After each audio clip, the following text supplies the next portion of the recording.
नमस्कार दोस्तों, स्वागत है आपका हमारी एपीएस क्लासेस में। चैनल पर नए हैं तो चैनल को सब्सक्राइब शेयर कमेंट लाइक अवश्य करें।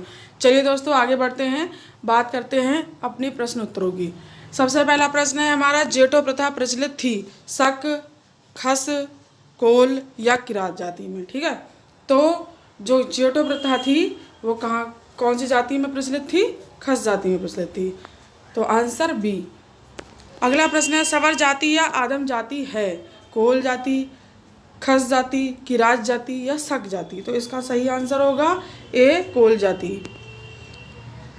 चलिए दोस्तों आगे बढ़ते हैं। अगला प्रश्न है, राज्य में निवासित तमटा जाति जो कि ताम्रकार और आगरी जाति जो कि लौहकर्मी के लोग धातु उत्खनन एवं धातु कर्म से जुड़े कार्य करते थे, यह लोग भारत के किस राज्य में हैं? तो इसका उत्तर है उत्तर प्रदेश में, मध्य प्रदेश में, उत्तराखंड में, राजस्थान में। तो इसका सही आंसर होगा सी, उत्तराखंड में। ठीक है, अगला है, तालेश्वर ताम्र पत्र में इंद्र की नगरी तथा नगरों में श्रेष्ठ उल्लिखित है ब्रह्मपुर, कार्तिकेयपुर, दीपपुर, इनमें से कोई नहीं। तो इसका सही आंसर है ब्रह्मपुर। जो ब्रह्मपुर है वही तालेश्वर ताम्रपत्र में जो है इसका वर्णन किया गया है। इसे कहा गया है कि यह इंद्र की नगरी और यह नगरों में श्रेष्ठ है। ठीक है दोस्तों, चलिए आगे बढ़ते हैं।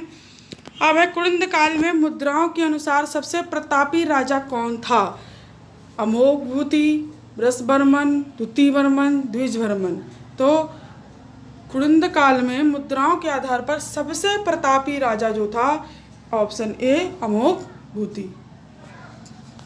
अगला प्रश्न है, छत्रेश्वर मुद्रा में चित्र हैं शिव और वृक्ष के, कमल और वृक्ष के, विष्णु और वृक्ष के, लक्ष्मी और वृक्ष के। तो इसका सही आंसर है ऑप्शन ए, शिव और वृक्ष के, क्योंकि ये लोग कहा जाता है कि शैव धर्म को माना करते थे। अगला प्रश्न है, कुवड़ युक्त बैल का वर्णन किस मुद्रा में है? किस प्रकार की मुद्राओं में है? ठीक है, तो अल्मोड़ा की प्रथम आकार की मुद्राओं में, अल्मोड़ा की द्वितीय आकार की मुद्राओं में, अल्मोड़ा की तृतीय आकार की मुद्राओं में, अल्मोड़ा की चतुर्थ आकार की मुद्राओं में।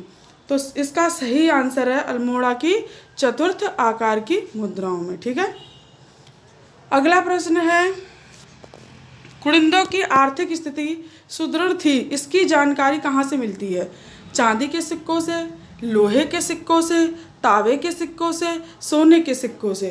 तो इसका सही उत्तर है चांदी के सिक्कों से पता चलता है, जानकारी मिलती है कि कुलिंदों की जो आर्थिक स्थिति थी वो सुदृढ़ थी। ठीक है, अगला प्रश्न है, किस अभिलेख में पुलिंदों द्वारा दान किए जाने का साक्ष्य मिलते हैं?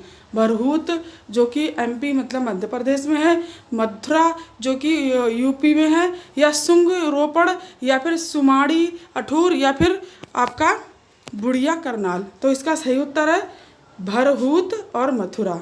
ठीक है, अगला प्रश्न है, मोरफोलॉजी ऑफ कुलिंदा कोइंस नामक पुस्तक के रचनाकार हैं? Doctor MP Joshi, Henwood, Mathpal, doctor Dabral. तो इसका सही उत्तर है MP जोशी। ठीक है, अगला प्रश्न है, शकों का पवित्र देवता कौन था? शिव, गणेश, सूर्य, विष्णु। तो इसका सही आंसर होगा सी, सूर्य। शकों की जानकारी कहाँ से मिली? कटारमल मंदिर से मिली, केदारनाथ मंदिर से मिली, बद्रीनाथ से मिली या ऋषिकेश से मिली? तो इसका सही आंसर है कि जो अल्मोड़ा में कटारमल मंदिर है वहाँ से शकों की जानकारी मिलती है। आगे है, कोट द्वार का प्राचीन नाम क्या है? मोरध्वज है, गोविशाणथ है, या फिर वीरभद्र है, या खुमाड़ी है? तो जो इसका सही आंसर है, सही आंसर होगा मोरध्वज, क्योंकि गोविशाण जो है वो काशीपुर का पुराना नाम है। ठीक है, और जो वीरभद्र है ये ऋषिकेश का पुराना नाम है। ठीक है दोस्तों, तो इसका सही जवाब होगा मोरध्वज, क्योंकि मोरध्वज ही कोटद्वार का प्राचीन नाम है। अगला है, गुप्तों का शासन उत्तराखंड के तराई क्षेत्रों में रहा, इसकी जानकारी कहाँ से मिली? प्रयाग अभिलेख से, महाभारत से, अष्टाध्यायी से, जियोग्राफी से। तो गुप्तों का शासन उत्तराखंड के तराई क्षेत्रों में रहा, इसकी जानकारी हमें प्रयाग अभिलेख से मिली है। ठीक है दोस्तों, चलिए दोस्तों आगे बढ़ते हैं। अब हमारा अंतिम प्रश्न है, किसने हिमाचल उत्तराखंड के कनेतों को कुलिंदों का वंशज माना? ठीक है, अशोक ने माना, सिकंदर ने माना, हेनवुड ने माना या कनिंघम ने माना? तो इसका सही उत्तर होगा ऑप्शन सी, कनिंघम।